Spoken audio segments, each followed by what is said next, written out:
Hunter x Hunter is, above everything else, a masterclass in world building. The art of thoroughly developing a cast of characters, a power system, and a story without ever truly revealing everything. On my first watch of Hunter x Hunter, this Restraint was by far and large the most frustrating piece of the show. There's occasion after occasion in which a character or conflict is built up, and then nothing. This was initially a big gripe I had with the series, but on every rewatch, it's something I've come to love more and more. Hunter x Hunter is so spectacular not just because of the meticulously crafted climaxes, but because the payoff that accompanies them would not be possible without building anticipation through mystery and intrigue. Despite his ability to create lovable casts of deeply complex characters and a power system so intricate you could read a whole manual and still not fully understand it, Togashi's biggest strength is his restraint, and this is utilized in 3 key ways across the series. This is arguably the most prominent way in which Togashi builds suspense in almost every arc. We, as the viewers, learn about the vast world of Hunter x Hunter through the eyes of a number of characters. In the early parts of the series, it's almost exclusively through one of our 4 main characters, but as the story progresses and we enter more complex points like the Chimera Ant arc, we're able to experience the events of the story firsthand through a plethora of characters. In the York New Auction arc, we have 2 episodes predominantly following Crollo, where we, for the first time ever, are able to see inside his head. In the Chimera Ant arc, we experience memories and current events through the lens of Netero, and we even see the slow transformation of Meruem from his own perspective. Despite this diversity of lenses, the viewer is in no way omniscient to the vast characters and world of Hunter x Hunter, and this is apparent to us from the very beginning of the story. The first major antagonist to be introduced is Hisoka, the somewhat perverted clown who is either adored or despised by fans of the story. Immediately, it's apparent to viewers that Hisoka is extremely powerful, at least compared to our protagonists. Throughout the entire first arc of the series, he's repeatedly seen performing what appears to the viewer to be acts of sorcery, to kill or otherwise defeat his opponents in combat. It isn't until the second or third arc, depending on whether you're watching the 1999 or 2011 anime, when it finally becomes apparent to viewers why Hisoka, Illumi, and other powerful characters in the world of Hunter x Hunter are so much stronger than our protagonists. And compared to the likes of some of the more enigmatic characters shown across the story, Hisoka's practically transparent. Crollo Sulfur is the leader of the infamous Phantom Troop. This group was constantly discussed, predominantly by Kurapika, for 2 arcs before they were finally unveiled in their entirety. Kurapika's introduction to more powerful characters in the series was always sure to include a mention of how powerful the Phantom Troop is, and almost every time, a character would immediately know the troop and warn Kurapika and the other protagonists of the threat that they posed to civilians and hunters alike. It was this continual build-up that made the Phantom Troop an exciting topic to viewers immediately, despite the fact that they were left unseen for the better part of 40 episodes. Having constantly heard warnings and tales of the power possessed by this group, viewers were already primed for excitement at the possibility of a reveal of the Phantom Troop's power, and this is exactly what happened in the York New Auction arc. What made this reveal so special was not only that it finally exhibited the troop and Crollo, its infamous leader, but that this reveal was done simultaneously to another. That of 2 individuals belonging to a group just as, if not more feared and respected than the Phantom Troop, the Zoldyck family. While we receive a little more insight into the Zoldyck family than we do the troop, what we know is only what Killua reveals. And when it comes to the current heads of the family, Zeno and Silva, all we could learn was that they are hugely powerful assassins. This is a message that was reiterated time and time again. Killua spends the Hunter exam constantly astonishing both viewers and his allies with his assassin skills, and almost always these feats are complemented with some mention of his father or his family at large. When we finally see the Zoldyck estate, the family is shrouded in mystery, and the main characters, despite now having the strength and skills to pass the Hunter exam, are not even a match for the butlers of the family. During this point, we continue to receive more and more hints into just how powerful the leaders of this family may be. We are not disappointed. When the leaders of these 2 groups, the Phantom Troop and the Zoldyck family, finally revealed their abilities, I was captivated. After dozens of episodes in which we saw hint after hint about just how powerful these 3 men, Crollo, Silva, and Zeno, were, I couldn't believe I was finally seeing their power on full display. And while Togashi could have drawn out their conflict over multiple episodes, focusing on juicing as much action as possible out of the reveal, the battle was over in a flash, lasting only half an episode.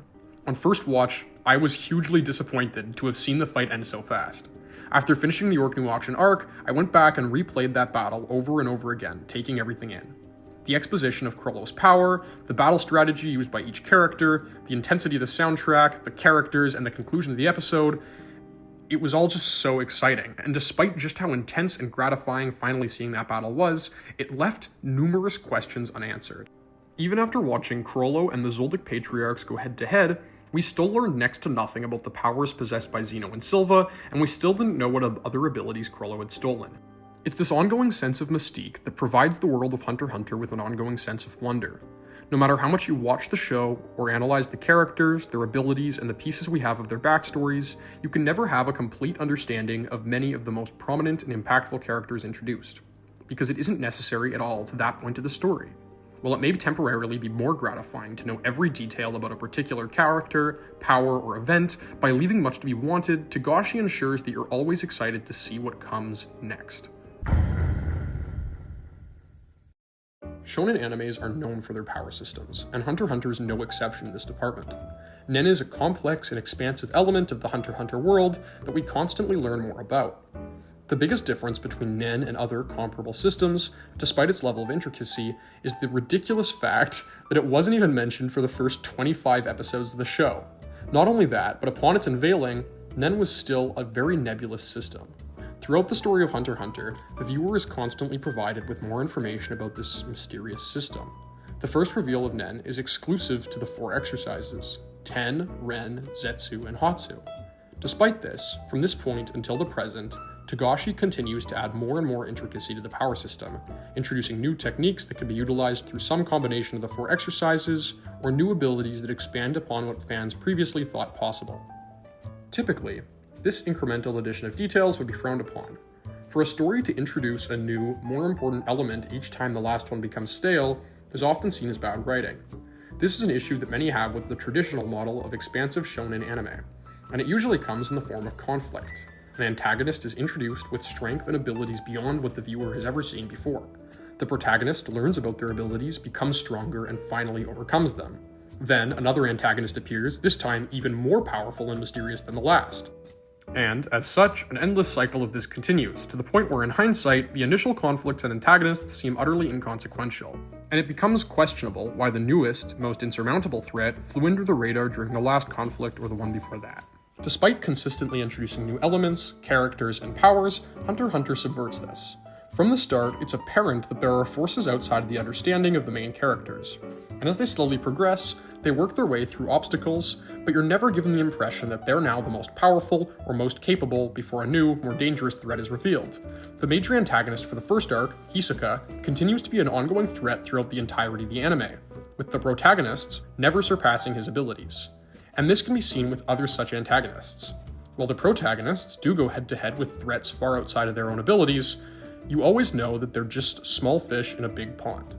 Gon may confront Hisoka in the climax of the Heaven's Arena arc, and while it is a victory in the scheme of the story, where his goal is just punching Hisoka, he still lost the battle, barely making Hisoka break a sweat. And while Gon and Killua may go up against the Phantom Troop or the Chimera Ants, it's their wits and the element of surprise that allow them to have a meaningful impact. And even still, their victories are reliant on the support from characters more powerful or capable than them. All of this is to say that Nen and the power of the most impactful characters within Hunter x Hunter is something which remains shrouded by mystery throughout the entirety of the series.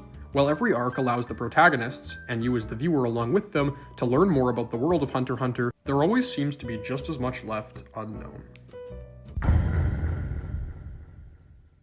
Gon's journey to find Ging is the goal around which the story of Hunter x Hunter is centered, and it's this journey that cements the sense of wonder presented by Togashi. By immediately introducing us to the idea of Ging, we, like Gon, are excited to learn more about him. But for a long time, we simply don't. Even as the Hunter exam concludes, and the protagonists gain access to expansive new information due to their new roles as hunters, all they can learn about Ging is that it's going to be challenging to learn anything at all.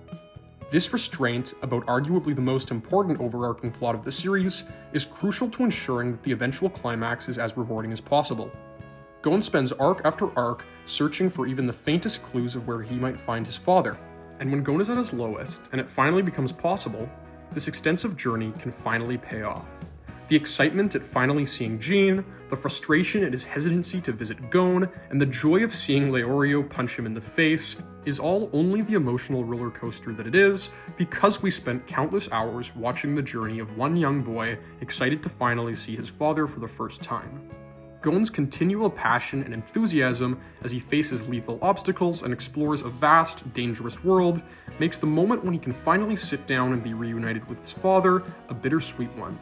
We know that while this mystery that we may have invested countless hours in is over, Gon can finally have the satisfaction of completing a near impossible task, and a new journey with his father, who he spent the last years searching for, can finally begin. It can be frustrating, spending dozens of hours becoming engrossed in the expansive world of Hunter x Hunter, only to realize that there's still so much missing from your understanding of the world, characters, and power system. That being said, without the mystery surrounding all these elements, the payoffs of the series could never be as rewarding as they are. Finally seeing the Zoldycks go head-to-head with Chrollo is thrilling, not just because of the visuals or the soundtrack, but because we've been conditioned for hours to expect that these characters are far more powerful than anything we've been exposed to thus far.